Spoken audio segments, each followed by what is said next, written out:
How can we burn fat? Well, that's what we all want to do. Imagine that we can somehow manipulate our meals so that we can maximize fat burning. How do we do this? Well, first of all, we have to understand what happens to our physiology when we eat. So when we eat food, the hormone insulin starts to rise. And insulin is a storage hormone. It stores some of this energy in our livers and in our fat cells. So sugar gets stored in the liver as glycogen, and fat gets stored as well. When we stop eating, the insulin levels start to fall, and what happens is that we start to bring this energy back out. So that when we're fasting, usually during sleeping for instance, we don't have to constantly eat to feed ourselves because we're generating this energy from the fuel that we've stored away. And this is a normal situation. So you eat, energy gets stored. As you don't eat, the energy comes back out. Now there are two main fuel sources for the body. The body can burn sugar and the body can burn fat. And you have to understand that the body can switch from one to the other without any problems. This is a normal situation. Sugar is like the money in your wallet. It's easily available, but you can only store a certain limited amount. So you can take it in, you can take it out. It's very easy for the tissues to use. Fat, on the other hand, is like the money in your bank. There's an unlimited amount of storage, but it's not so easy to get to. You have to go to the teller. It's not immediately available to you like the money in your wallet.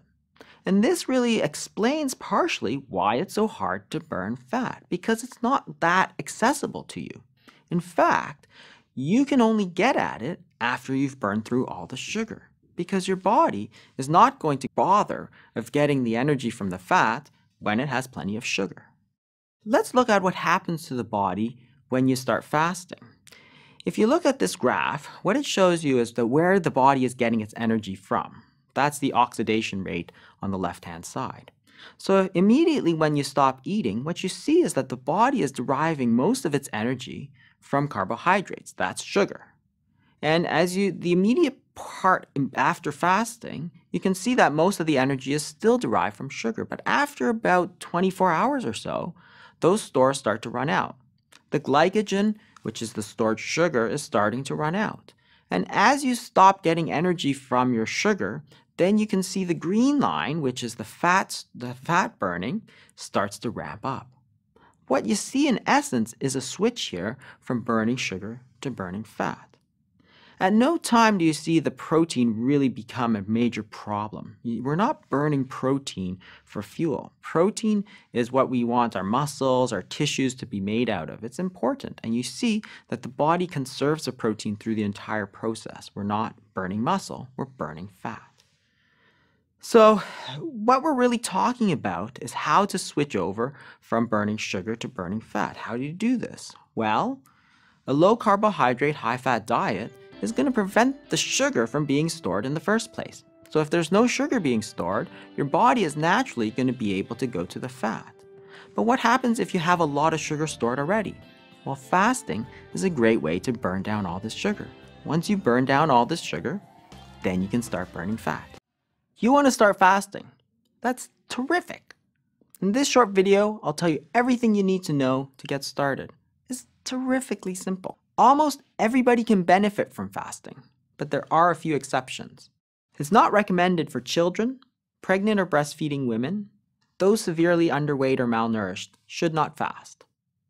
If you're taking medications, especially if you're taking insulin or diabetic medications, you can still fast, but you need to make sure you clear it with your physician first.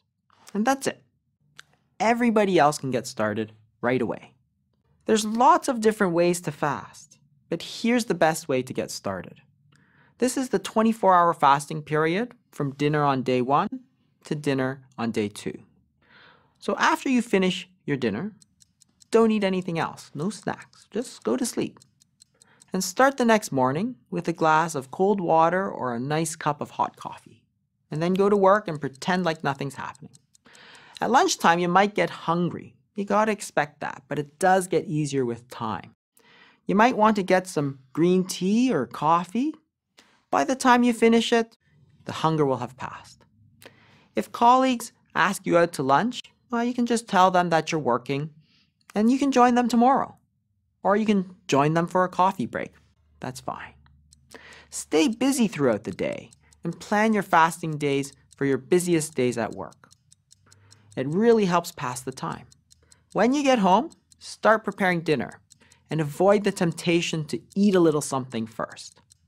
At dinner, follow a low-carbohydrate, high-fat diet for maximum effect and add lots of natural fats. That's it. That's a 24-hour fast. It's so simple. How often should you do it? I recommend you do it twice a week. Good luck.